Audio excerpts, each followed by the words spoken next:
Welcome into TFW Live, the best kept secret in fantasy football, where we keep that week one feeling going all year long. I'm Big Travie, and I'm joined here by my best friends, Johnny Game Time Hicks and Austin Sear, and also by you, Whisper Nation. What's going on? As always, we love to shout out Whisper Nation, all you guys in the chat. But those of you that are also new to us and followed us on social media, Boost Fantasy Sports, GNCFA, I think. Tony, Jeffrey, Greg Chamberlain. And if you guys love fantasy football, you want to join a community where you know you belong, hit that subscribe button on the YouTube channel. We're trying to get just one more subscriber on this stream. Just one more. Could be you.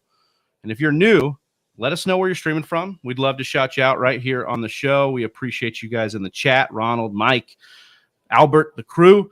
Today's episode, though, we're joined by a very, very special guest, Rich Hribar from Sharp Football Analysis. You can get his work over on sharpfootballanalysis.com. That link is in the description. You can follow him on Twitter at Lord Reeves.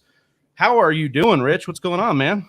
Gentlemen, how is everybody this evening? I'm glad that you guys invited me on. We can make this happen. Yes. I'm looking forward to it. Hell yeah. Yeah, man, we're stoked. You do some great work over there. Obviously, we'll get into some of the stuff with the Konami Code, which you're kind of dubbed and credited with creating and talking about this cheat code with rushing quarterbacks. But before we get into that, we'll let Whisper Nation get to know you a little bit. We got some rapid fire questions here we wanted to ask you about. So we'll start here. Do you root for your NFL team or your fantasy team more? I mean, I no longer have an NFL team. It's been a long time kind of coming.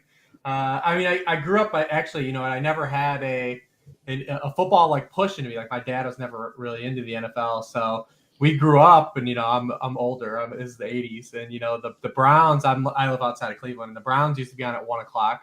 And I'd watch the AFC beat the hell out of each other for 3 hours. And then the 49ers would always be on at 4 o'clock. And like, as a kid, I'd be like, this was a whole different game than like, what game are these guys playing? So I grew up kind of always liking the 49ers, like Bill Walsh and Joe Montana, those guys, just because, watching the AFC for 3 hours and watching the style of football they were playing, I was like, this is way more fun and loving that. But I knew I was officially out when they made the Super Bowl 3 years ago against the Chiefs. And like, I felt nothing at all. And I was like, wow. I'm completely wiped. I know that my slate is clean. It's not even a fantasy thing from an analysis standpoint. It's just being exposed to all the other fan bases at once. And, and I would ask my wife, I'd be like, was I like this dude? And she was like, sometimes. And I was like, shit, this is like, wow. Wow. It was like, it was like seeing yourself in the mirror. And it was just like, man, like, this ain't worth it. Like, who wants to live their life like this, man, to be at the mercy of some laundry? So I've been able to be removed from it. And I have no ill will to anyone that is still a fan of their team, whatever brings you joy in life. But I'm grateful to have been absolved of that. Yeah, I imagine it feels like a bit of a weight lifted off you for sure. What year did you start playing fantasy football, Rich? Oh man, early 90s. Like I said, I'm an 80s kid. I remember going to like school, 5th, 6th grade with like sheets of like pick'ems where you pick players out of groups. We'd all throw in like $1 and like the highest scoring team would win the pot for that week. That's not official fantasy, but I remember that's like when we started to like track it and do stuff. Picking stuff out of the newspaper and stuff too, like the stats. This is like pre-computer, not to be like a back in my day thing, but it's like, love it. Actually, like, I joined my father-in-law's like league when I first met my wife, and they still like had like universal like stories where they had to have one paper is all they were allowed to use to like do the scoring because people would like wouldn't get the Monday night scores in time. So they had to like vote on like the official paper they used for the stats and stuff like that. Mistakes. And yeah, it's fun to like think about some of that old stuff now. And now it's all crazy. We've got half point for extra catches for tight ends. We're doing point per carry. So Scott Fish is doing something every year. Yeah, right. Yeah, Scott Fish is incorporating something weird every season in the fishbowl. Well, you've seen a lot of years of this fantasy football. What about a favorite player of all time?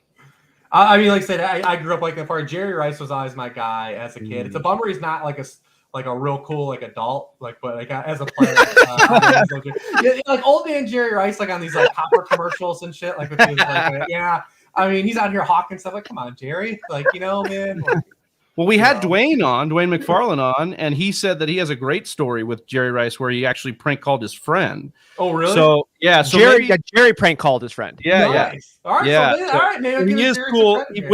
It's like Brett Favre, maybe not cool because he does the copper commercials too, but I think Jerry might be all right. Just to fill him in really quick on that one, because I know we got to run to it, but it was just so good. And if you haven't listened to it, guys, go back and listen to the Dwayne McFarland episode. But he was with Jerry Rice at an event, and they were talking to their buddy who was trying to get people to sign up for their flag football league. And he's like, oh, I got a guy. And he's like, oh, can he play? He's like, he's all right. Like, you'll let you talk to him. He's like, yo, man, yeah, I play. And he's like reading off some stats. Like, who am I talking to? He's like, I'm Jerry fucking Rice, bro. And he's like, oh my God, what? I have Jerry Rice thing here. Oh, nice. So I still have it. Yeah.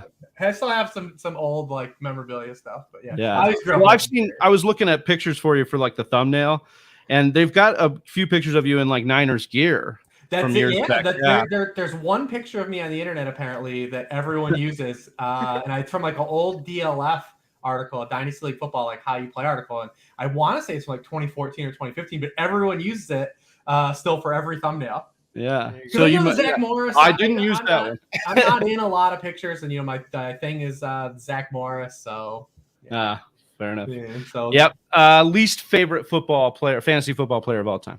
My least favorite? Yeah. No, that's a tough one. I'm trying to think like maybe the one that's burned you, maybe even more recently that you're. I don't know if I can put this on the player, but I remember I think it was 2016, 2017 when it was fantasy finals and like it was the week the Jaguars were playing the Saints, and like I remember having both Tim Hightower and Denard Robinson. And I like jammed in Denard Robinson and Tim Hightower had like 30 points. I'll never forgive Denard Robinson, but it's more my fault. It's more my own fault than it is Denard's. Now I don't blame no shoelaces. But Tim Hightower was on one of my fantasy championship teams. You won everybody money that year, except for me. He's a special place in my heart. Yeah, except for you. How about your favorite fantasy football team name? You get creative with those team names? My kind of go-to is In a Van Down by the Rebar, which is like nice. Farley, that's great. SNL. I will say my wife had a dynasty team, and her team name for the year, she had Andre Johnson and Calvin Johnson together, like through their apex, and her team name was No More Tears with the Johnson and Johnson. Nice. And I always respected that. I love that one, but my go-to is always In a Van Down by the Rebar. Love that. Both of those are great. Love that. What is a sound or noise that you love, Rich? Keeping things relatively PG. I would say like.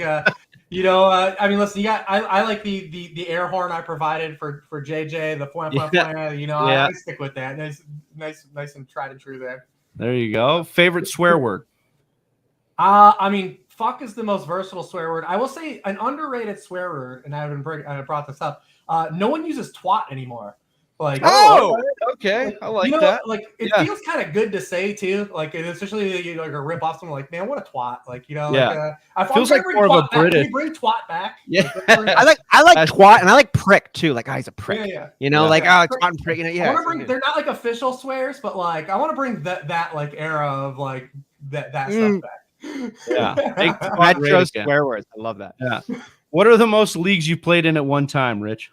Oh man, managed lineup leagues, like in the 30s. I'm in the 20s now, but still a lot. Still play a lot. Great. Do you have a certain system or software that you use to manage all those leagues, or you just kind of have to rip through it? No, I still rip through it like an old school lunatic. But Scott Fish has stuff, out there that you can use to aid yourself. But if I do like the automated thing, I just feel like I'm not as hands on and like paying attention to actually like the ebb and flow of the league. That makes sense. How about a most exciting fantasy football moment for you? There's so many. The mostly are just like when you make good calls. Like I remember playing Sei or Girotodu for the Chargers when he had the 2 touchdowns against the Texans. Mm-hmm. It might be the only 2 touchdowns he ever scored. But I will say the number one is probably when I won my first DFS tournament, and it coincides with me being early into fantasy and analysis, and it's week 1 2014 starting Alan Hearns and kind of suggesting to people, because it helped. Not only did I win a lot of money and it felt cool because Alan Hearns did it, but I was like pimping Alan Hearns too, like saying like, Cecil Shorts is out, you got to play this dude. It was his first start. He had ripped it up the entire preseason. They were playing the Eagles, and I think I stacked them with Macklin, who had like 100 and a touchdown too, and Hearns they scored 2 touchdowns the whole game, and Hearns caught both. Yeah, I mean, it was my first like takedown. Vindicated. Because when you win that first DFS tournament and you're in that sweat, that's a different type of feeling than winning your fantasy league. And like we've got great championship round stories and moments like that, but like winning that DFS takedown, it's still that Rich. That's like the 9-year-old in the basketball, like in the front yard doing the 3, 2, 1, and then like every kid's fantasy, like that. You lived it out. You got to make the call, and you hit, and you won a DFS tournament. I don't know if it gets better than that. That was I'll live on that one for a while. Yeah. I'm still here because of Alan Hearns. So I owe you Alan Hearns out there. Gotta get a jersey. He wasn't even in London that week either. Seemingly, like Alan Hearns scored like 90% of his career touchdowns in London. Those are the 2 he didn't score in London. That's awesome. How about your favorite game day beverage, Rich? I mean, I used to drink a lot of beers when I was younger during football. I can't drink as many, especially the craft beers, man. People like they started to take a toll on me. This is me just being an old man again, But I used to be able to sit there and drink a ton of beers, and then on Sunday it's like, man, if I drink 3 or 4 craft beers, I'm like, I feel slow. So now I switch. Man. I mean, my thing now is I'm gonna get a lot of shit from like whiskey Twitter and all this shit, but I love like the peach crown. I do like a peach flavor Crown. Okay. Listen, I'm not like telling people like, oh, you should get Crown. It's top notch. It's like a $25 bottle of like fake whiskey. But like, I just love that shit. I sip on that because I just pour a little water in it. We're good to go. We just drink it. But I brought this up once to Scott Fish and it was in Canton last year at the expo, and he was like, that's not even real. Like, that's not real like whiskey. I'm like, dude, I don't have $100 bottle of whiskey. My $20 bottle of whiskey gets me drunk. I feel good off of it. Leave me alone. This isn't real fantasy football, all right? Whatever. Yeah. So I get it. Everyone wants to roll their eyes because they've got, their big. We'll drink some peach whiskey with you, bro. We got this. We'll pour some out. Peach whiskey and water. We'll see you at the next one. Yeah. Boneless or bone in on your wings? Bone in for sure, man. Get it nice. You gotta go the nice flat if you can get it. Absolutely. Flat man all the way. The problem with the drums, and I don't mind if you get a drum if you get a good place. The problem was you run into a place that doesn't have like a great quality wing, and it's like half cartilage, and you're just like what did this chicken tear his ACL like 3 times? Like what is this? Like, what is all this? He's got Todd Gurley's. You can't even bite it. It's just like so I mean, flats all the way. I love it. Oh my God. Kickoff is in 2 minutes. You're still deciding your flex, Rich. Do you go with your gut, or are we going to sharp football analysis for your rankings?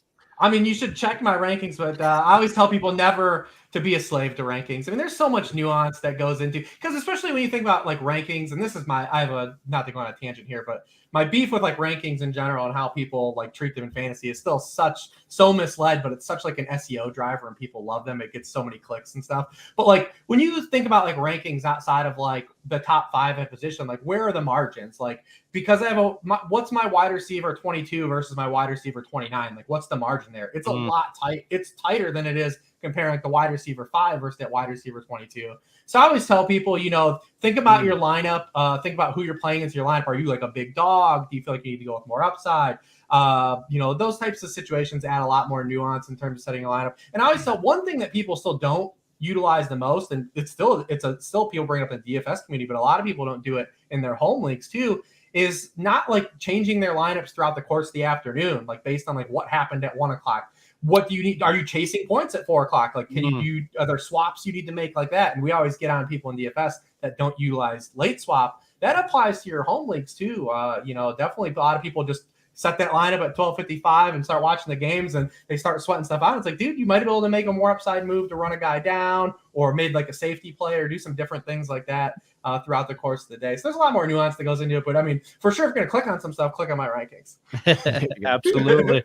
You get access to those in the description as well. I liked what you said there too, because the other nuance too, like we do it in our league of record, is picking up that backup running back for the Sunday night game, in case the starter goes down. So I like you bringing that in there. Last question here. What is your favorite position to draft from in this year, 2022?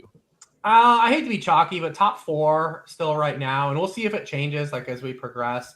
But, I love the idea. And if you want to extend it to 5, it's fine. But I love the idea of just being able to get either Jonathan Taylor, CMC, Justin Jefferson, or Kupp. And then being able to like still get like one of those like alpha potential running backs coming back, and maybe even 2 or 3 of those guys. Because you have a lot of just kind of fluidity. If you start Jonathan Taylor or CMC, you can add a guy like Saquon, and I know a lot of people are out on Saquon, but you have insulation. Like if Saquon's your RB2 by starting a great RB1, that's like awesome. You could run into like a juggernaut because nothing provides positional leverage like having a top high scoring running back in fantasy football. And if Alvin Kamara ends up not getting suspended, which still isn't set in stone, like he's another one of those guys. Like you have a chance to get 2 or 3 of those guys on rosters now, especially at that turn. Saquon's been pumping up because the industry's finally starting to push him up a little bit. Yeah. But you just have, and then you figure if you also go Justin Jefferson or Kupp to start, you still then have that chance at still getting one of those guys that's one of those top 5 kind of running back upside type seasons before you hit that dead zone. So it feels chalky to say top 4, but I mean, history has shown like it's still, you're playing so much catch up. That's why third round reversal is starting to get more popular, because it's just so hard to win leagues in the back third of your drafts. Yeah, that makes a lot of sense. We've heard a lot of people say in the middle, but I like that you broke it down to like kind of get a little bit. I hate the middle, man. Yeah. God, I hate the middle. I love it. All right. You're just in the middle all the time. Like, because I don't mind being on the ends too. You get a couple in a row. Give me a couple picks in a row. Because sometimes, like we said, the margin between a guy I might want to pick might be tight. What if I have to get? Let me get both those guys. Yeah, makes sense. Well, speaking of drafting, we're going to be doing a ton of it next month and almost this month in July for the mock draft marathon. Going to play a little bit of a clip here to let you know what's coming. Mock draft marathon. What is this? It's consecutive mock drafts for a total of 24 hours. Requires hours and even years of preparation. Which is a little bit controversial, but Are you shitting me, Johnny? I didn't plan that, I swear. I can pretty much say 100%. Something that you really love to do. Let the games begin. Somebody came in and stole Johnny and they're hijacking his draft. Oh, he's going to blame it on his 78-year-old neighbor. Damn it, you guys snuck in a super flex. I knew it. Ball is going to taste different than this meatball. That's not that bad from a flex. Outliers decide fantasy champions. Stand out above the crowd. About the same set of 200 players, and it never gets old. That's right, July 23rd and 24th for 24 straight hours. We're mock drafting with all you maniacs, so make sure you hit that subscribe button and join us there later this month. All right, time to get into some news and notes here with the panel, and we are going to start off here with Miles Sanders appearing on NBC Sports Phillies Takeoff with John Clark on the podcast. Miles Sanders said, "I need more opportunities" when asked what he needs to get better this season. He's also been quoted saying, "Don't draft him in fantasy because he needs more touches," and he seemed visibly frustrated. Rich, are you kind of buying into his frustration as like the state of the Eagles, and we should be wary of this? Because Sanders was kind of looking at an ADP where he's kind of a value if he's going to be part of another big rushing pie. Listen, I've been telling my wife for a few years I just need more opportunities to get more consistent. Still not happening. Miles Sanders is interesting for a couple levels because, like, everyone's kind of right. Like, he's going to score a touchdown this year, but, like, it's the ancillary stuff with Miles Sanders that's a concern, and that's the stuff that he's kind of alluding to without, like, outright saying. This is a team that's going to run the football. He's been hyper efficient. The RPO runs are going to be, look at his yards per touch have been over 5 yards per touch every year of his career. But how many touchdowns is he going to score? He hasn't scored more than 6 touchdowns in his career yet in a season. His receiving work has just plummeted year by year. He's hardly catching the football. So, like, it's like an archetype of running back I just don't really want. And then when you look at the Eagles in totality, like, look at this. So I just posted an article today on the site that talks about, like, touchdown dispersal, and 56% of the Eagles' touchdowns were rushing last year. It was the 8th highest rate of any team in the NFL since 2010. The 7 teams ahead of them all rushed for fewer touchdowns the following season, an average of 7.8 fewer rushing touchdowns as a team. Now, that's going to impact Jalen Hurts more, probably a little bit, with the 10 rushing touchdowns he had. But, like, how many more, like, what kind of touchdowns is Miles Sanders going to score? We know he's going to score more than 0, but, like, is he a guy that's going to threaten to score, like, 8, 10? Probably not. And like I said, without him catching the football, like, just not really the kind of back I'm interested in, like, taking a shot on. Although I can see where people say, like, yeah, I drafted him here and he finished above that ADP. But he's going to be a guy that, like, you're probably going to talk yourself out of playing on a good number of weeks because he'll have a 3 or 4 week stretch where he doesn't score a touchdown and he's not catching enough passes to insulate his scoring. And you might bench him for a week if he has a tougher matchup, and then that'd be the week he scores. And you're like, well, what the hell? I'm not going to get it right. Like, I'm just not really interested in the archetype of player Miles Sanders is. And it's frustrating because I think he is like potential like arbitrage and like a guy like J.K. Dobbins in a similar like kind of offense, relying on big plays, not going to catch the ball a lot. But like I said, not really my kind of guy. Travi, I just wanted to throw in there real quick. If anybody hadn't actually listened to Miles Sanders' comment on that question, there was such a sincerity and a defeated tone in his voice where it was like, he's like, look, I've told you, don't draft me. He's like, 2 things came out. 1, the system is not going to allow him to get the opportunity that he wishes. And 2, he wished that he did have more, but it's just not going to be happening. Like he paused for so long and he's like, it's not going to happen. I love it. I'm fading on that one now. That was real to me. I love the honesty. Yeah, it makes a lot of sense there. Moving on to Kareem Hunt, contract year. Kareem Hunt declared himself 100% healthy after missing 9 games with a calf and ankle injury. Johnny, I'll go to you here. With the Deshaun Watson suspension looming, does Brissett kind of scare you off from Hunt, or are you still willing to kind of take Hunt at ADP right now? I think I'd still be willing, depending on what your team roster was shaking up to be. He is a good running back when he's used, even on limited touches. And then again, if anything does happen to Nick Chubb, which he's been known to miss games, then you've got a really good running back right there in Kareem Hunt. Like Jacoby isn't a terrible quarterback. He can get the job done. I think Baker's better, but Jacoby can get. Yeah, it is what it is at this point. All right, we'll move on to Washington, where Brian Robinson is getting some noise here. The Athletic's Ben Standing writes that Brian Robinson could be an answer for Washington in goal line or short yardage situations. I'll start with you, Austin, but maybe kind of work around the panel just a little bit on this because Gibson just keeps having losses, it seems like, in the offseason. And these are on-paper losses, right? J.D. McKissic coming back, Brian Robinson. But are we still – he's being pushed down in ADP. Is he become worth it for you, Austin, or are you wary of this news at all? I personally am not concerned about Antonio Gibson until I actually see something, not just read something on this. I get there's a lot of arrows pointing towards the concern button on Antonio Gibson, but I was concerned when he had a fractured shin for almost all of last season. And then he still finished as an RB1, back end albeit, but an RB1 still. With J.D. McKissic getting all that passing down work that we've been pleading for Antonio Gibson to get this entire time, because then he's a top 5 back or whatever it's going to be. He's already an RB1 in back-to-back seasons. He played on a broken shin last year.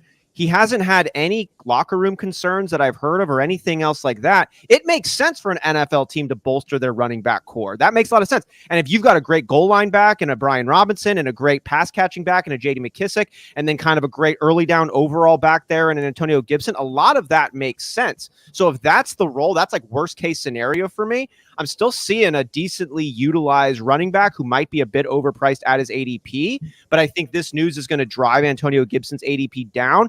And I'm going to say all of this news could end up being a mirage. Brian Robinson might not end up being that good. Antonio Gibson's shin is healthy. He's getting more goal line work, and he ends up splitting passing down work with J.D. McKissic, which we did see a little bit happening before Antonio Gibson's shin happened. So he could be a value, but these are all pieces of news that we will just have to wait and see. That's how I'm looking at this right now. Rich, the trouble for me here when I look at this is the same coaching staff that told us they're going to use him like CMC and then didn't. And then it's now the same coaching staff that says they're going to split the workload. So, can we believe them? Or, in your experience, what are you looking at here? Yeah, typically I kind of am interested in the dip in him a little bit. The problem is by the time you typically where Antonio Gibson is even falling to, I just feel good about my running back room and the majority of drafts I do. So he's not a guy I personally push, but I'm interested in Washington altogether. I kind of feel like their entire team's a little bit undervalued for fantasy. They've got one of the easiest schedules on paper in the NFL. They've got one of the best passing schedules in the NFL. We know Terry McLaurin's good. His ADP I think is way too low. As much as we don't like Carson Wentz the player, he's still grin and bear it. He is the best quarterback Terry McLaurin's had. They add Johan Dotson.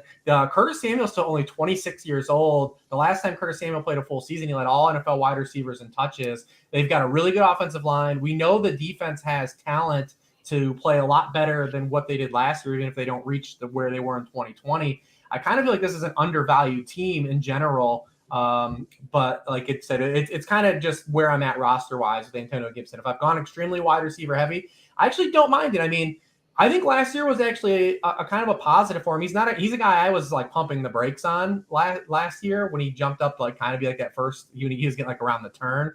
But he had 1,300 yards and 10 touchdowns in a year where like he basically like his shin bone was cracked and like he still is a really good player. And he scored a ton of touchdowns 2 years in the NFL. So as long as that doesn't get pulled from, and like you guys brought up, if there's no visual evidence yet, like Brian Robinson, also a guy, his resume is just not very good. Yeah. Like, I mean, this dude averaged 5 yards per carry on the button at Alabama for his career, which is like averaging like 3.5 yards per carry, like really like anywhere else. Like, I mean, the Alabama adjustment.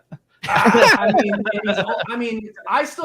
to really pause, because I'm kind of agnostic to running back talent in general. So like, hey, like you don't have to be that good if you're just getting the football, especially for fantasy. But like, I definitely don't believe like Brian Robinson's a guy that's like going to go out there and like the touches they give him, everyone's going to be like, you know what? Like, shit, we got to give him a lot more touches. I don't really think that's the case either. So, that makes a lot of sense. Let Brian Robinson cook.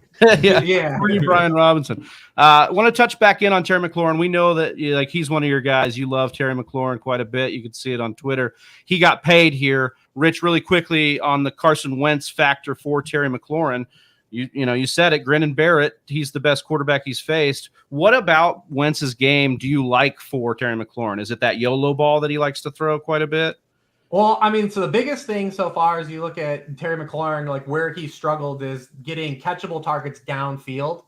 Especially, like last year, lowest catchable target rate for all receivers, 100 more targets.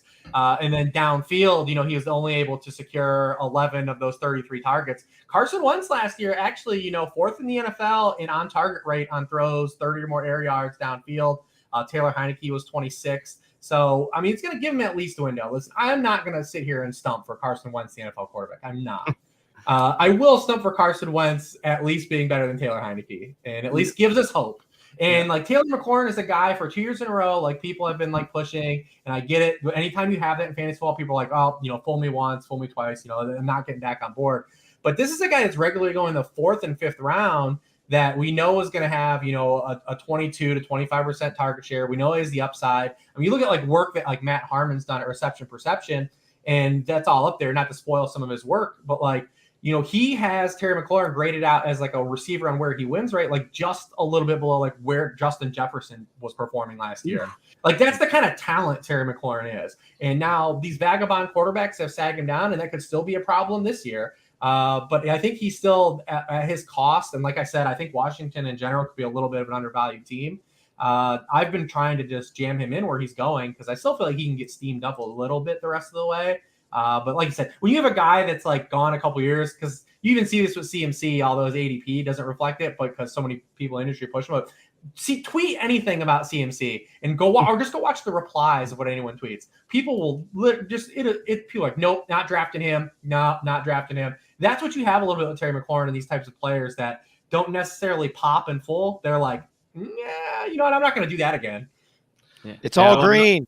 I mean, not showing off. Terry McLaurin. That's the money he's got too. It's all green. All the money. Right. Hey, that's 100%. But here's the other reality. We always love to hate on Carson Wentz, but what did he do last year? Produce the #1 running back in all of fantasy and Jonathan Taylor, and then everyone who's the new hotness this year, Michael Pittman. Well, he finished as wide receiver 17 last year. So how is that not good? Like, how are we not looking and screaming, hey, that's a clear value? I'm not saying that Gibson is going to finish, #1 overall, but I'm just saying like Wentz can move the ball here, and he's definitely, like you said, way better than whatever they've had in the last few years. not to be like keep going on this, but the reason Jonathan Taylor was the RB1 is because they were trying to hide Carson Wentz. That's sure. Michael Pittman still finished wide receiver 17. Carson Wentz produced the number 1 running back, Travis. Suck it down. Suck it down. Yeah, and also that's good. He did produce it because he wasn't throwing in the red area. So he still helped produce it. All right, so we'll move on here to Pat Friermuth of the Pittsburgh Steelers. The Athletics' Mark Caboli writes of Pat Friermuth's season-high receiving yardage, 58 in 2021, that with Eric Ebron gone, that number will go up. Austin, what's your feeling on the Muth here? Because we're going to have, either Mitch Trubisky or Kenny Pickett. Difference there. We have all these other pass catchers there. And he was just not a big yardage guy, but he did do some really nice things as a rookie. He certainly did do some really nice things as a rookie. You love the 7 touchdowns that he picked up with Big Ben behind center. But Pat Friermuth, I do believe, benefited from the status of Big Ben's arm strength. And I am just not convinced Pat Friermuth deserves more than the Jag tag. I'm not saying he doesn't, but I'm just going to wait and see a little. I'm not thirsting for Pat Friermuth. He is one of those guys, though, that if you're delaying tight end, I'm happy to pick him up further down the list. But is it going to be Pat Friermuth or Jonnu Smith at the end of the year with more fantasy points overall? We'll see.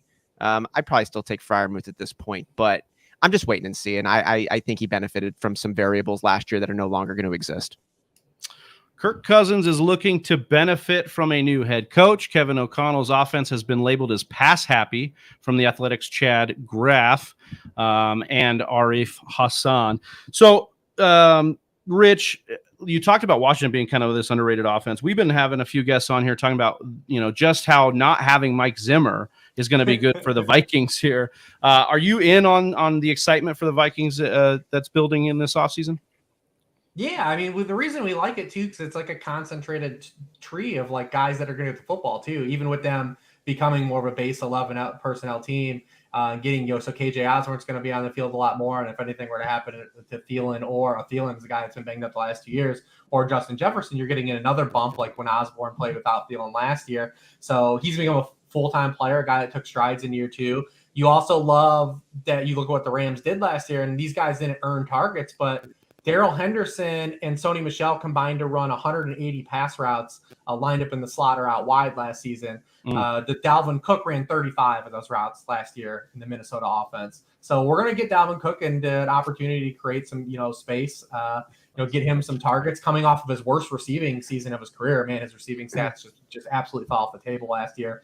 So there's a little bump for that. And then, Kirk Cousins is one of those guys, like, real life quarterbacks, you ever win a Super Bowl? No, but like this guy's been just like tried and true and like being able to get productive points to his playmakers, going back to Washington. So I definitely feel the excitement, for Minnesota and the upside there, but we really like it because there's just like, we know who's getting the football there. Yeah.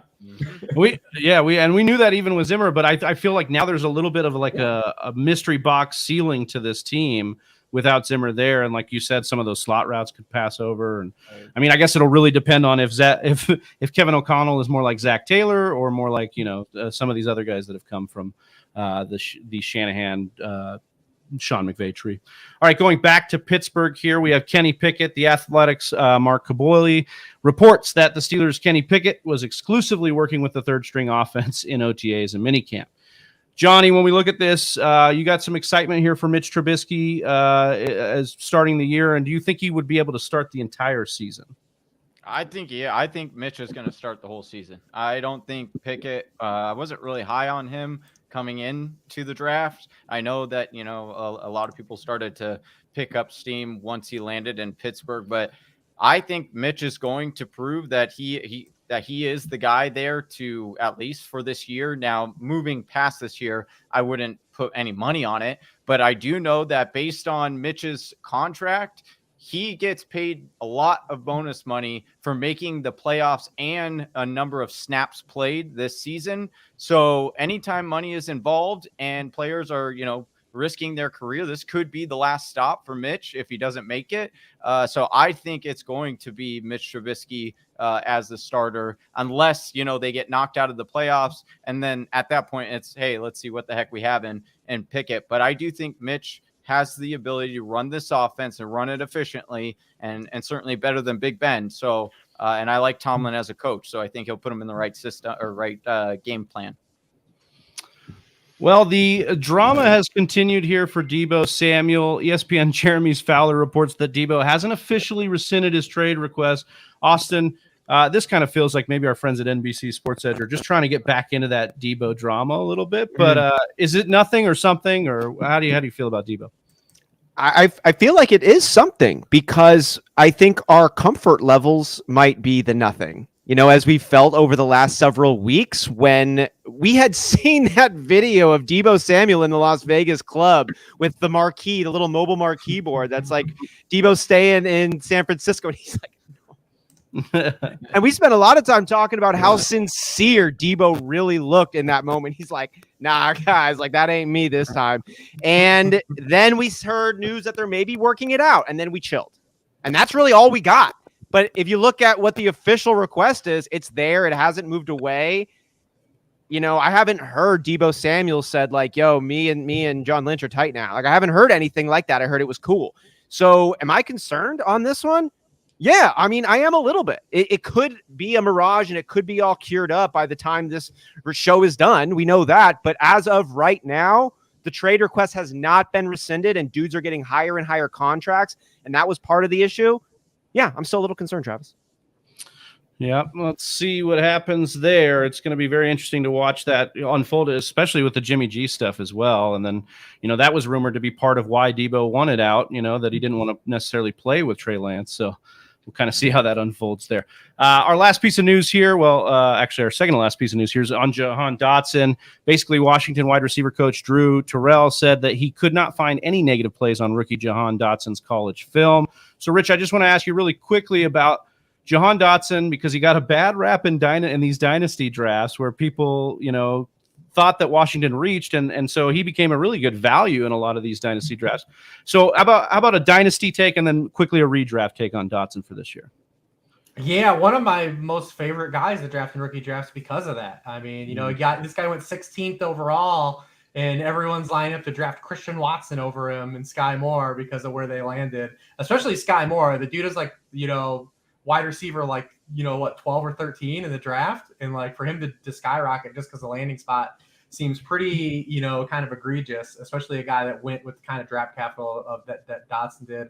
And if you look at Dotson too, like he was good. I mean, this guy played with, the quarterback he played with at Penn State, this kid, oh my gosh, what a nightmare. One of the lowest guys in terms of catchable targets there, but he was always open, like literally always open when you watched him. You know, and also like you talk about a guy that has like just a litany of like ridiculous catches on his highlight reel because of the quarterback play he played with. If you think about like, if you took like maybe the top like 10 catches this entire draft class made, I bet like 4 or 5 would be Johan Dotson catches for sure. And we talk about like, I kind of believe Washington's gonna be a better team than people think they're gonna be this year. So I do kind of like the little bit of upside here. Of course, like they're probably not solved quarterback long term. You now have Terry McLaurin locked in long term. So where is the actual fantasy ceiling? But he's a guy I think got punished too far in the process. Yeah, especially in that dynasty long-term outlook, definitely. All right, our last bit of news here, and this is some, you know, no nonsense stuff. You can leave it up to our guy Jameis Winston here to just continuously, you know, show us what it's like to really put the workout effort in here. I'm not running, and I'm not retreating. I'm not running, and I'm not retreating. Our guy, man. So stabilizing muscles. Yeah, of course. I wanted to ask the panel here, you know, what this does for you and your ADP with Jameis Winston. So I'll start with Rich. You know, like, yeah. What a gift, James. I mean, what a gift he is. He's not like where like Marshawn was. He's kind of like the Bizarro Marshawn, right? Like, yeah. where, like Marshawn just like consistently did cool ass shit. And you're like, gosh, what a cool ass dude. Jameis is like the other end where you're just like, you almost want to feel sorry for him, but like you're just like happy he's living his life because he's clearly like he loves everything that's going on. He's very happy in his station in life. You got to respect it. But what a gift he is. Absolutely. What a gift that Hey, was. I'll tell you what, I am running. I'll tell you that. Supersize shake weight. Absolutely. That is Oh what it my is. gosh, that's too good. All right. Well, that's the news and notes. We're going to work into some of the work that Rich Hribar has put in. You have in your Twitter bio the Swami of Konami. You are credited with coming up with the phrase, the Konami Code, when referring to rushing quarterbacks in fantasy. Can you kind of give us a background on the actual Konami Code and what you saw in rushing quarterbacks early on that you and it's three parts. What you feel is the state of the rushing quarterback today? Oh man, a lot to unpack. So the original article I wrote in 2013 for Number Fire. We're almost approaching a decade. It feels crazy to say. And I haven't read it in a while, but I'm sure it's littered with a bunch of stuff that I'd be like, ooh, that's not that very well written. But the premise still tried and true though. Like, I mean, rushing production is weighted for fantasy quarterbacks. I mean, you look at what you get for the value of, a rushing yard for a quarterback compared to a passing yard and a rushing touchdown. And because it's anchored, it gives these guys so much of a higher floor. And when I originally wrote that article, it was about Tim Tebow and coming off of how effective he was for fantasy, even being literally one of the most objective worst quarterbacks you could watch play football, throw a football. But he was great for fantasy because of this anchored production. And I wrote it about Terrell Pryor was going to be starting that year for the Raiders. And everyone was like, well, this dude's trash. And, granted he was. He only ended up starting a few games. But while he played, he produced, a QB1 performance in half of his games. I remember everyone trying to push people towards playing him in DFS. That week one that year they played the Colts inside a dome. He had he had a really solid game in terms of rushing. And that kind of snowballed from there. Now, it's really evolved, though, over this, recently, these past 4 or 5 years.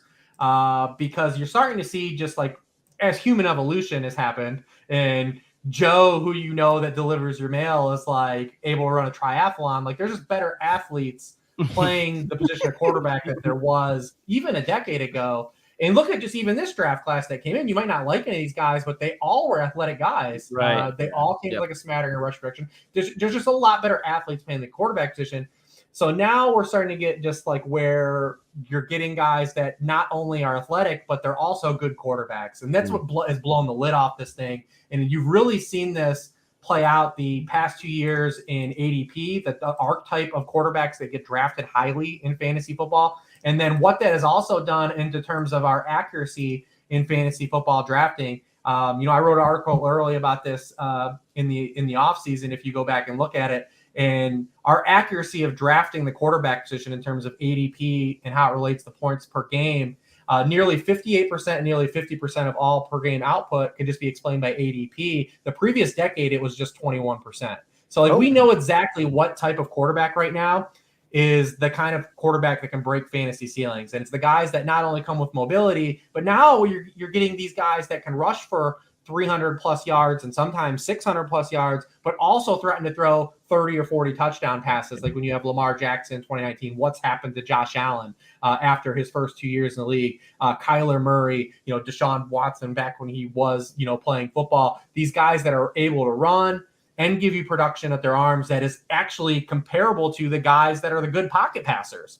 Then you have guys that are really great passers like Patrick Mahomes and Justin Herbert, who also give you just enough of that rushing foundation over the course of a season where they're getting you, 40, 50 rushing points over the course of the season, multiple rushing points per game, and even have upside, where you think last year, remember when Herbert played the Steelers, he got you that 75 yards rushing, and that's 2 passing touchdowns on top of your weight. And ADP totally reflects this. I mean, you look at, and not just what's happened to Tom Brady, but look at the years Tom Brady, Matthew Stafford had last year, and look at where they go in ADP. The room recognizes this. Those guys can be values. And I was on Matthew Stafford last year. I loved him. I love Brady at ADP. But the only way those guys can actually compete on a weekly level and seasonal level is if they throw 40 plus touchdown passes. And that's a tough thing to just bet on happening, over the course of a season. So the insulation that these runners give you in terms of floor, now that the NFL's evolved and it's a passing league and these guys are all capable passers, I mean, you see it in ADP. Look at all the guys that get drafted highly. They're all these guys. Yeah.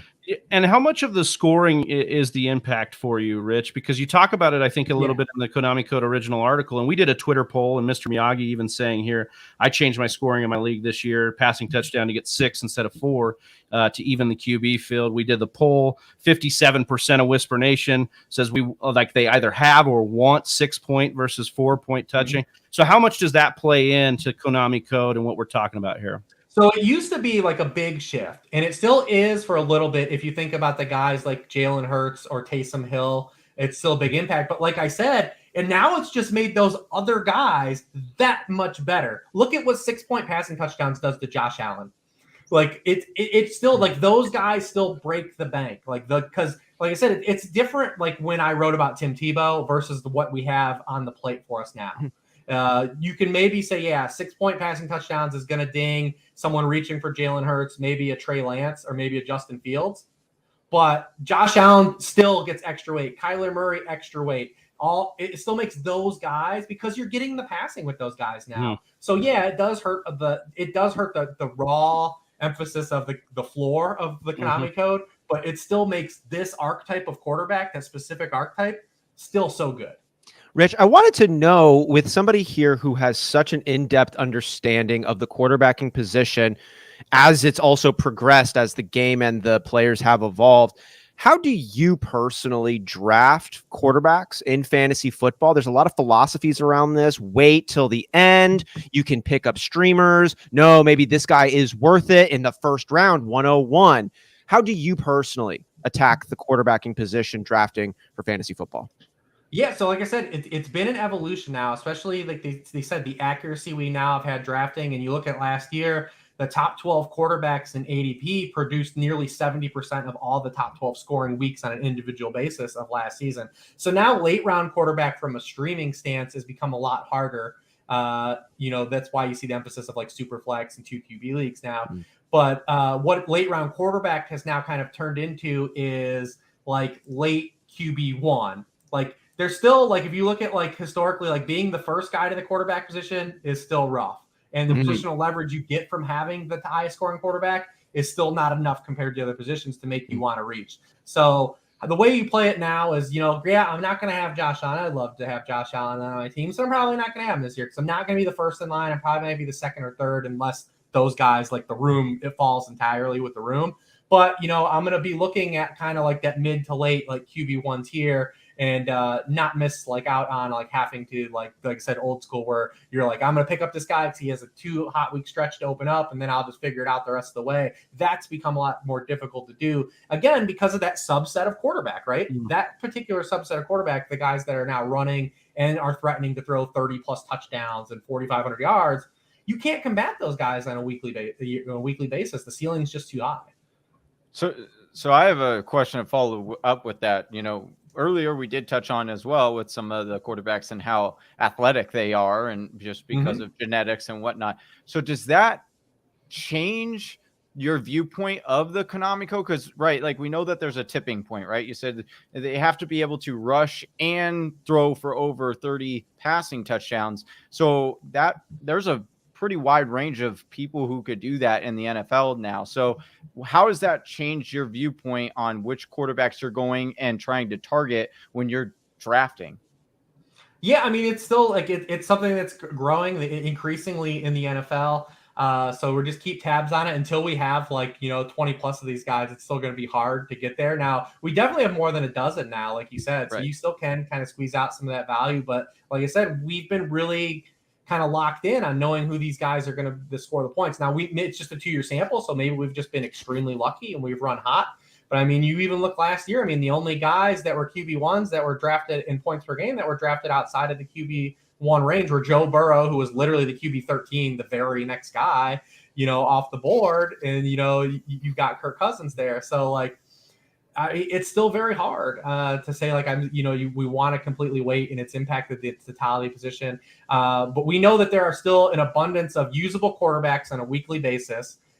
It's just hurt the streaming stance that this one subset of guys are able to score such high points that it makes the streamers, the Derek Carrs. You see it with Tua this year. I look at what the Raiders did for Derek Carr this year and what the Dolphins have done for Tua, and it is an absolute upgrade. But it's so hard to really move those guys up in ranks, like into the QB1 range, because like what kind of rushing are you going to get from these guys over the course of the season? Like it's just a really tough tier to crack, and that's why you see more people saying like, "Hey, we're leaving out these like this really good group of players. Like these are functional good players for fantasy football. Like how do we incorporate these?" And that's why you see the super flex and the 2 QB leagues starting to gain popularity. It's the total inverse of what the hell goes on at the tight end position, where 4 or 5 people have someone they can play and everyone else is like, I don't know who the fuck I'm going to play. Yeah, right. It's the opposite quarterback. Quarterback, we've got too many guys to play, and tight end we have not. Yeah. Well, speaking about all those guys, Mr. Miyagi, one of our faithful here, says, "Hey, Rich, out of all the rushing QBs, which one are you targeting this year, and which one has the best value for their ADP, respectively?" I mean, for an entire offseason, it's been Trey Lance so far pretty easily, I think. Especially when you just look at the draft capital that was invested in him, his rushing ability, his rushing ceiling. This is a guy that had like Lamar Jackson-esque rushing production and upside, and we saw how much like his first career start, they built the game plan just like running him 16 times, right? Mm-hmm. If he doesn't get tackled at the 1-inch line in that game, he's a QB1 that week. So you just see how the floor is incorporated. Then you think about his insulation. He's around a coaching staff that we believe in and have faith in, and Kyle Shanahan, a play caller. That the surrounding talent, we talked about if Deebo's still there, George Kittle's there, Brandon Ayuk's still there. There's a lot still there to be excited about for Trey Lance in terms of ceiling. The only things that have been keeping his ADP depressed are, 1, people think he's legitimately bad because he couldn't crack the lineup last year, and then 2, the Jimmy Garoppolo stuff, which completely isn't resolved, so people still think there's a non-zero chance. But I mean, I'm still very bullish that week 1, Trey Lance will absolutely be the starting quarterback for the 49ers. I will say, in the Justin Fields camp, I do think that like the hesitation for him is still a little bit underpriced, because how much worse is this situation actually from last year? And it really isn't. And his 4 of his last 5 starts, he was a QB1 when we saw him last year playing on that Matt Nagy Bears team. So I mean, I do think that there still is some value in Justin Fields. It's just a numbers game. There's just more guys ahead of him that it's hard to vault him. But I do think if you're in these 2 QB leagues and you're drafting like these best ball leagues, like his price is really good. And he's supposed to be running the same system that Lance is going to be running this year in that West Coast offense. So if that happens, then he could be the steal too. All right. Well, that's in on Hurts. Like, it's funny because everyone was out on Hurts last year, and like everyone knows because they had AJ Brown and like he got there last year. Remember, it was literally like the Aaron Paul meme last year because it'd be the 4th quarter and he runs for 2 touchdowns, and people you could just see the frustration on Twitter, be like, "Oh, I know this guy sucks," and you see the frustration in the tweets, and he kept getting there as a QB1 every week, and you just see the frustration. That's the Konami Code in a nutshell. What the hell Jalen Hurts was doing last year? The frustration. Yeah. Well, and I think also the interesting thing with Hurts is you can kind of draw some very, very tight similarities between him and Lamar Jackson's like awesome season, right? You can say like, what the Ravens did for Lamar, like you can see the Eagles kind of doing for maybe not buying in all the way like the Ravens did, but enough with AJ Brown and that addition. And we know it's kind of a smart coaching staff if they switched to running the football to win games last year, and it worked. So I'm not saying that, I'm not saying he's exactly Lamar, but I feel like he can get to Lamar's ceiling. Yeah, people are just assuming that Jalen Hurts is still going to be a bad passer. He improved. Granted, it might happen. It's what we saw so far. It's what we have. We thought that with Josh Allen going into year 3, things happen. Now, I'm saying we're not going to bet on one of those those seasons happening. Like he's going to win MVP or threaten MVP, but there still is a lot room for him to be a better passer. And for that, and you still to get kind of that marriage where you run into a way better passing season than that's factored into his ADP. Makes a lot of sense there. All right, we're going to move on and look at the Buccaneers here and what it kind of means with all the kind of craziness going on here. Rich, you tweeted out that the Bucs have the potential to be a different O with all their moving parts. We should expect it to a degree. There's no way we should expect Tom Brady to throw the ball 719 times again. That said, Brady missing core pieces on the field while in Tampa Bay, has still been strong. You have this chart here. Everybody check out Lord Reeves on Twitter. You can check it out. And basically, you plotted out all these guys that he's missed over the time in Tampa Bay. And I can just look at the yards per attempt and look at that. Those are pretty still strong numbers there.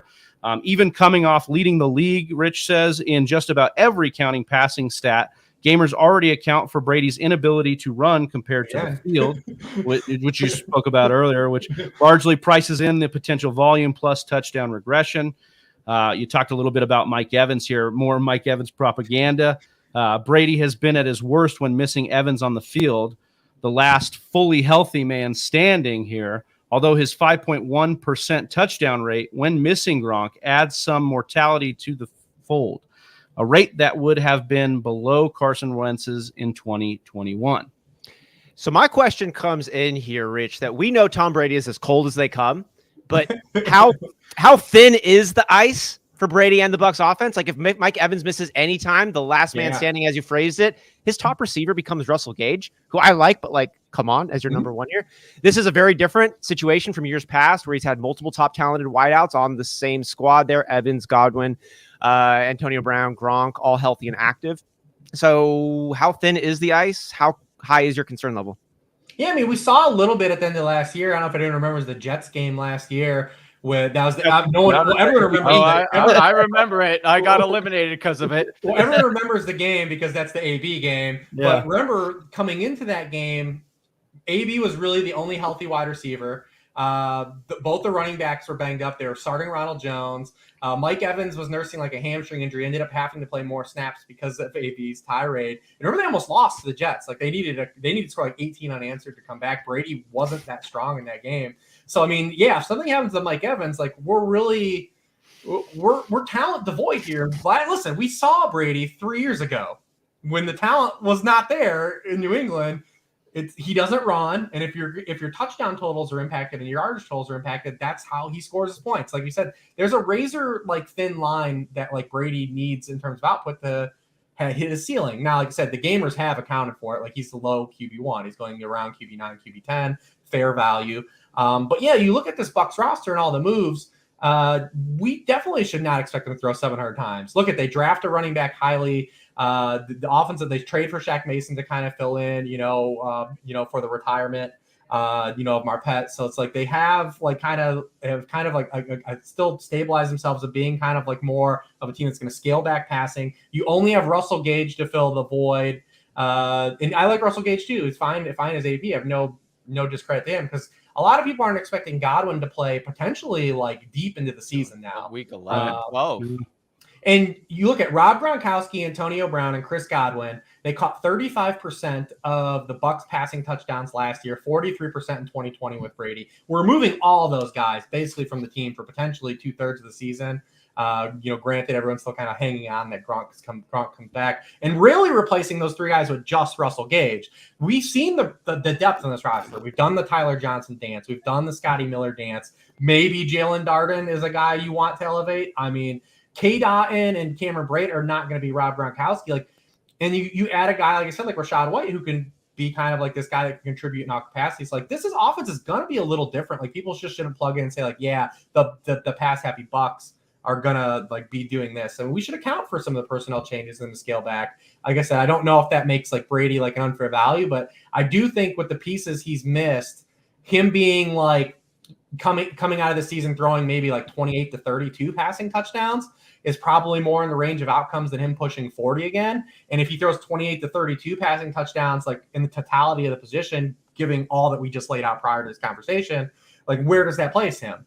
Like, that makes him Kirk Cousins, right? Like, so I mean, for fantasy, it is what it is, man. Like, right. So I'm kind of offended on both ends here because I like Kirk Cousins this year and Brady last year. So damn, I'm telling you, I said just as then wait on Kirk Cousins. Exactly. There you go. Yeah.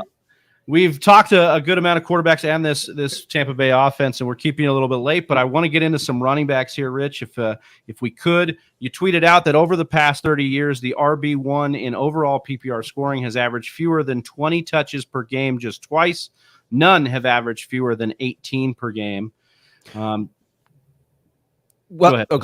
So we've got a quick question on the volume number, and I wanted to know, yes, volume is king, super important, but for you, any other metrics that go a little bit more nuanced that you really do prioritize, such as their explosivity, elusiveness, ability to break missed tackles? How are you factoring in those other running abilities to the volume? I heard you mention earlier on the show, you kind of agnostic towards the running back talent. So is it really volume is king? Or are you going to take like a Kareem Hunt who might only get 10 carries, but he does pretty good work with them? Yeah, I mean, a lot of the efficiency metrics for running backs like gets already cooked into like elite seasons anyway. Like for you to get there and like get that amount of volume. And then unfortunately for like a guy like Nick Chubb, who it does like have all that in his resume, we just know like he's missing the one thing. He doesn't get to catch the football, and like that matters. And like that's the bummer for him. Like he's one of like the minor exceptions there. What actually led me down that path though of talking about the running backs and the volume was there's been this groundswell of saying like Aaron Jones could be the RB1 this season, and everyone's using the 7 game splits without Devontae Adams, although they came like mismatched over like a seasons where like the Packers had to calibrate in season instead of prepare. And I do think that the absence of Devontae Adams gives Aaron Jones like a path here to catch more passes. He's caught more passes every year of his career than the year prior, but he's never had more than 18 touches per game in his career. The bugaboo for him is that he's always been a guy that is more efficiency based than overall volume based, and that's still going to be a problem because we've seen how they worked A.J. Dillon in last year, and we saw how they worked him in near the red zone. So it's kind of like, does really Aaron Jones have this in his range of outcomes to be the RB1 overall? And I don't believe he does because of that. I don't believe he's going to get the necessary volume. For him to do that, the only 2 guys that had under 20 touches per game that were RB1s in fantasy were Alvin Kamara 2 years ago, and then D'Angelo Williams in 2008. And both those guys had 20 touchdowns. So there's your one out of getting there with Aaron Jones. For him to be it doesn't make him a bad pick. I'm saying to be the RB1 overall, you need him to score 20 touchdowns. How realistic is that? He has scored double-digit touchdowns the past 3 years. But then you look at last year too, when A.J. Dillon and he played, when Aaron Jones was healthy week 12 on, A.J. Dillon out-opportunityed him in the red zone 17-5 and 10-3 inside the 10-yard line. Is that something that stays static this year as well? So if we're talking about just reaching the pantheon of the position, being the RB1 overall, like you still need a prerequisite workload, unless, like I said, you're just going to score that many amount of touchdowns. Like it doesn't fucking matter. Like you're gonna score that amount of touchdowns. And if you run into that type of season where a guy scores 20 touchdowns, then bang, run with it. But that's kind of what led me on that initial path of doing that. And then also when you're doing the work like that, then you start to see some of the other names. And you're like, yeah, man, I really like DeAndre Swift. I do. This is like, I love the upside here. And he was a guy that was playing at like a top 5 like PPR level. But it's like, all right, did Amon-Ra St. Brown show enough at the end of the season? Like they can't put that completely back in the bottle. Because remember, the front half of the season, the Lions were throwing nearly 40% of their passes to DeAndre Swift and TJ Hawkinson. Their offense sucked. Like what's going to make them recalibrate and say, like, are we going to do that again? Like, are we going to do that again? Like, so, I mean, like, they did give Swift, 40 touches in that one game last year? The thing you like about Swift is that when Dan Campbell took over and when Jamal Williams didn't play, they did lean on him like a workhorse back. Now, he doesn't have, like, kind of that frame. He's like a 208 guy, like the Aaron Jones is built. And like Ekeler's been such a good receiver, it anchors him down. But Ekeler also is another one of those guys like that ran into the touchdowns. Mm-hmm. I mean, he had more points scored in the red zone last year than he had over his career combined. Do they use Isaiah Spiller? Or is there just natural regression? Those types of things come into play. And it doesn't make these guys bad draft picks. I have no problem with it. I like all these players. It's just saying, like, all right, if I'm going to take this guy in the first round, does he have the ceiling to be the RB1 overall? And we're getting closer to where Aaron Jones is getting close to that point. DeAndre Swift's been at that point at, like, the 1-2 turn, and Eckler's already a top 5 pick. So, yeah, I mean, that's kind of like the thesis of where we started to go down this rabbit hole.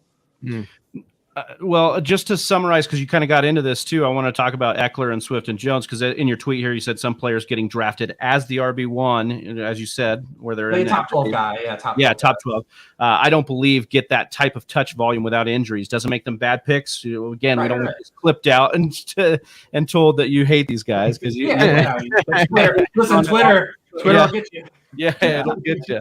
Run hotter with touchdowns to RB1. I wanted to actually ask you and pivot here a little bit. Jonathan Taylor last year, did you foresee the workload coming in? Because I remember him being like back end of the first, then middle of the first, and they wanted to use Nyheim Hines more. He didn't get a lot of touches to start the year, but then again, like we were saying, because they were hiding Wentz, they gave him a lot more work. I'm not saying Jonathan Taylor this year, but did you kind of foresee that as part of his range of outcomes last year? Yeah, I mean, because to go back to kind of the lead in about the rushing, incorporating the talent, right, that maybe hasn't come with the workload. Like we knew that Jonathan Taylor was like a premier running back draft pick in terms of what he had. Just look at his resume coming out of Wisconsin. It was absolutely bananas. And a lot of people were worried that, because remember Quentin Nelson got hurt. People were worried that Wentz was going to miss a month. And his ADP started to slide. But yeah, I mean, definitely we believe this. I always compare Jonathan Taylor to being modern Adrian Peterson, and I think that's kind of what has played out. It feels weird to say modern Adrian Peterson too.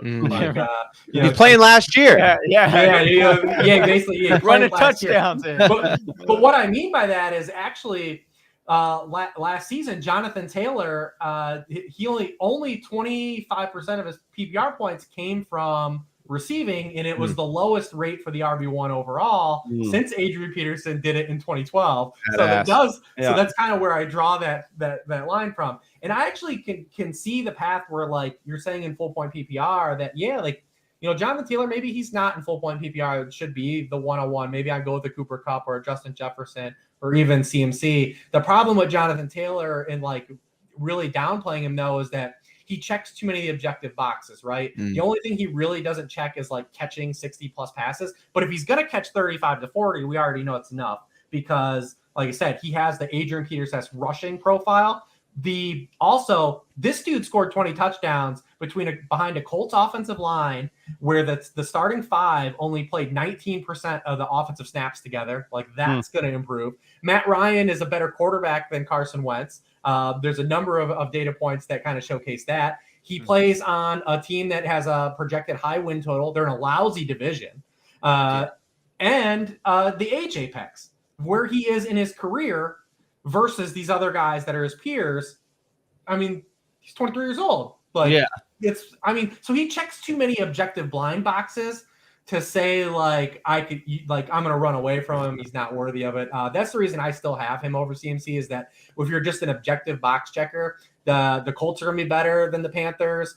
He's younger than Christian McCaffrey. All these things just kind of line up kind of in his favor still to where you might not get the RB1. Because listen, the last RB1 that ran back being the RB1 was Priest Holmes. That doesn't mean that you run into a bad draft pick because you took the RB1 and he doesn't end up as the RB1. But I mean, like I said, when you're looking for a profile and what things are getting the boxes are getting checked off, Jonathan Taylor just checks too many of them off still. Yeah. Are you in that boat of knowing, because that's a great stat, and do you go against it because even though it checks all the boxes, are you well, I know what happens, I know that RB1s don't repeat, so I'm not going to be in that boat. But I mean, like we talked about earlier, picking your draft slot, I love kind of the freedom of what the front four gives you. Because what if I want to start with Justin Jefferson? I believe in that. We talked about the Vikings.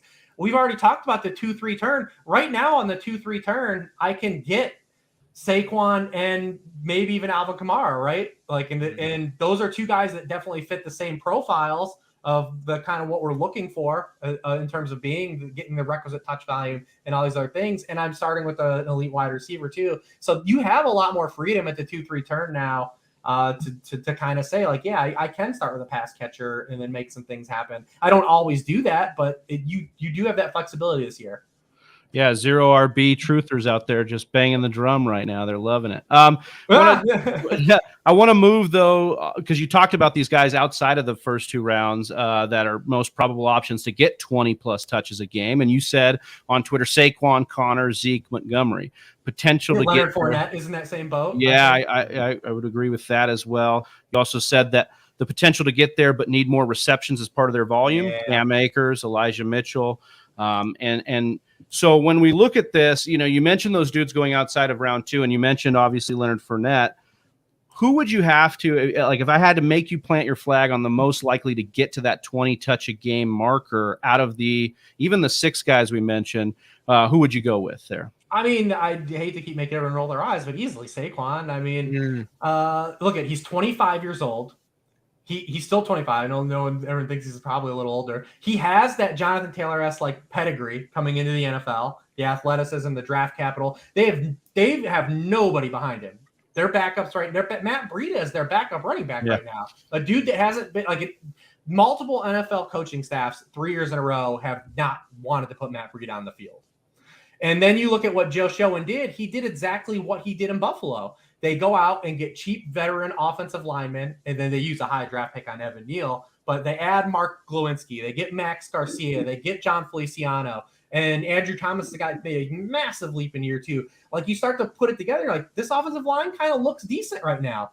The problem is with Saquon is, like, do the Giants win enough requisite games to, like, kind of give him a high ceiling? This is a team last year that scored a touchdown on 12% of their drives. And is the quarterback good enough to rise that tide? All questions that still, granted, are inflected in his ADP.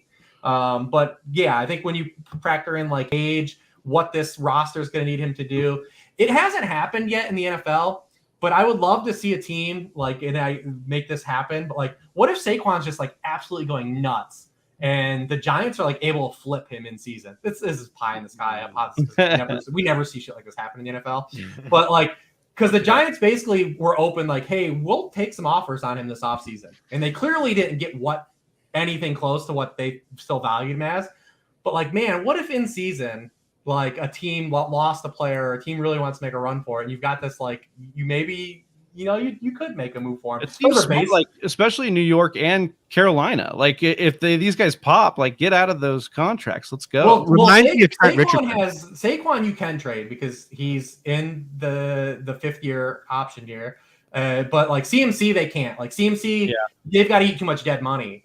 Right. But we never see like stuff like this happen in the NFL. I would love to see like more like baseball, NBA type trades happen in the NFL.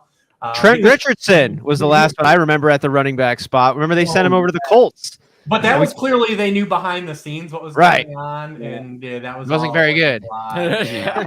But yeah, like I said, at the 2-3 turn though, you can get a guy like Fournette, you can get a Saquon. You can get James Conner in the 3rd round. And then potentially these guys like Akers and Elijah Joe. You guys had mentioned too, I think in the open, like Breece Hall is one of these guys you can bet on, right? Like, it doesn't look good on paper. It looks like there's going to be a split into like some capacity for him to like not get to that apex, the 20 touches, because Michael Carter was really good as a rookie, and you look at his production, like, it's not like he was terrible. It's just like, this is why you don't bet on guys with Michael Carter. Like, we talk about archetypes all the time. And Michael Carter is one of these another tweener backs. I mean, you have a 212-pound guy. Like, it's coaches in the NFL are very reluctant to give guys that are built like that, like high workloads in the NFL. It usually only comes out of necessity. And we saw them immediately say, like, we have to get another bigger body in here, because remember that whole depth chart got kind of pillaged last year. They're playing guys like Austin Walter at points of the season. So they want to add a guy that can like be a banger and they can take a pounding. So they add a 220-pound guy. But Michael Carter was a guy, he was 15th among running backs with 100 or more touches last year in yards per touch. So he's an effective player. It's just, he's still probably never be able to like hit that. He's never going to be a 300 touch guy in the NFL. It's really hard for the guys that are in that kind of weight class to get there. We talked about it just with really good players ahead of this, with Austin Ekeler and Aaron Jones and DeAndre Swift. I would say though, he's still one of those guys to bet on, because if you're looking for like the discount, you're looking for that rookie discount, potential for more upside. Like, he would be kind of one of those guys. And like I said, Elijah Mitchell had 20 touches last year per game. It's just 2 catches per game aren't going to get it done. Right. It's the not all the touches maybe being created equal there at that point too, right? So I just want to make something very clear though, Rich. As Mike says here, no eye roll. We love it. Go Saquon. This will always be TFW will always be a safe space for you to come here and talk about Saquon Barkley. Okay, Rich? All right. I mean, listen, he's another one of those guys. Listen, there's a subset of people, contingency people, you cannot get to draft Saquon this year just because they're out. They're just out. And hey, I don't play fantasy football like that, but I get it. Yeah, absolutely. And you're hurt. People love they love players. If player won me money, I'm going to redraft that player. And if a player cost me money, I'm going to ignore him. It's the way it goes. It is human nature. Recency bias.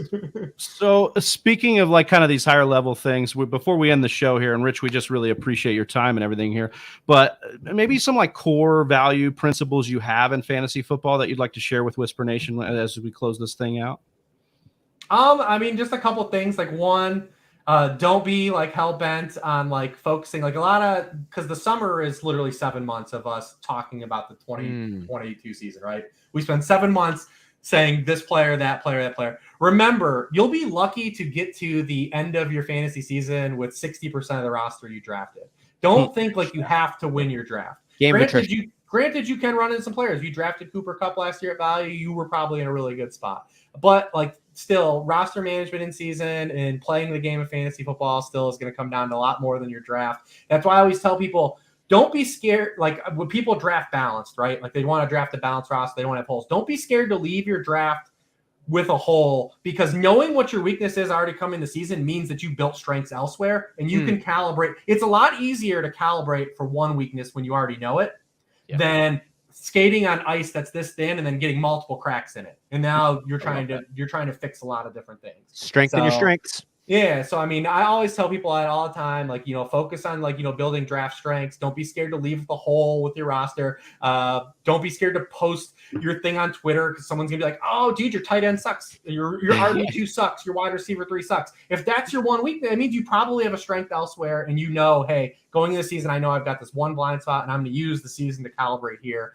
That'd be just one of the things I would say is kind of a takeaway, but don't get caught up in the 7 months of us having to talk about these players and that you have to come away with your winning your draft. Man, dropping the knowledge as always, Rich. We absolutely appreciate it. Why don't you tell Whisper Nation what you're working on, where they can find you right now? All the stuff I've been doing this offseason at sharperbloodahouse.com. We never paywall anything in the offseason, so everything I've done so far is up. I'm doing a team regression series where it's kind of a top-down look of where we can look at where teams could regress, and then you as a byproduct can see maybe I'm undervaluing a player on this team due to this specific thing. And things going to projections and stuff like that. So definitely check that series out. It's pretty interesting. So definitely get over there. Yeah, and the link for Sharp Football Analysis in the description there. So if you're watching on YouTube, go check that out. Well, Rich, on behalf of the Fantasy Whispers, we thank you so much for being here. For Johnny Game Time Hicks, for Austin Sear, I'm Big Travie. We're the Fantasy Whispers, and we're out. Peace. Right here. Hey, do you like mock drafts? We do too. You can come back every Monday and mock with us. Check out one of these videos and make sure you're liked and subscribed.